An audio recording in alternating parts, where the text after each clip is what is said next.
The reconciliation discussion about trying to move everything into one big, gigantic bill, is that a risk, do you think? Look, I can teach it round or flat, Manu.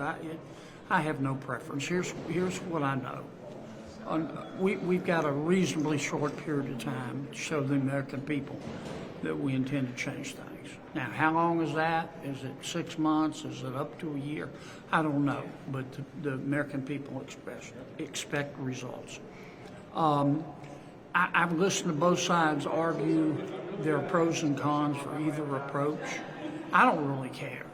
I just want us to make a decision, saddle up, and let's go. If we're going to do a single bill, including the tax cuts, we need to get started quickly. We need to get started quickly anyway, but that's going to be very, very complicated.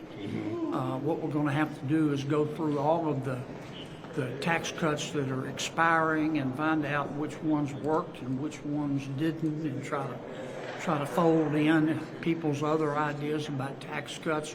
We've got to negotiate it with the parliamentarian. That takes a long time. So that would seem to call for two different bills. But I also understand the House's point. They're worried that they can only put together a positive vote for one bill. And I've had lunch with both the Speaker and the Majority Leader over there, and they make a very compelling case.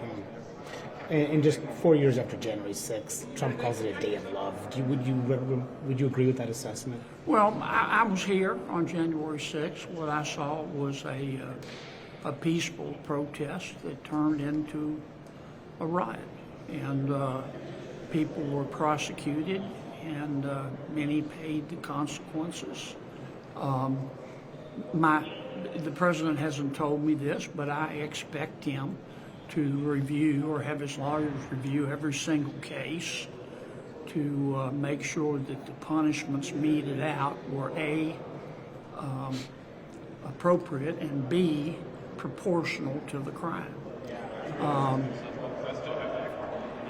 Look, I don't see how any fair-minded American can look at the Justice Department over the past 4 years and not think that it was, in many respects, politicized.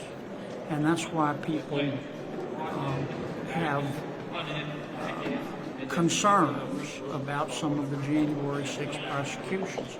But they're not all the same. And all I would suggest to the President, if he asks my opinion, and he hasn't, is that he review them one by one by one by one. Rather than doing everything at once. Rather than doing one blanket pardon. Right.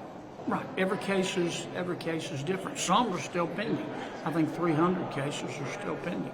And the House is expected to bring up the Lincoln-Riley Act tomorrow. Is that something you see getting supported through in the Senate? Oh, I think it's going to fly through. Yeah, I do. Thanks for your time. Thank you. All right. Yeah. I watched it yesterday.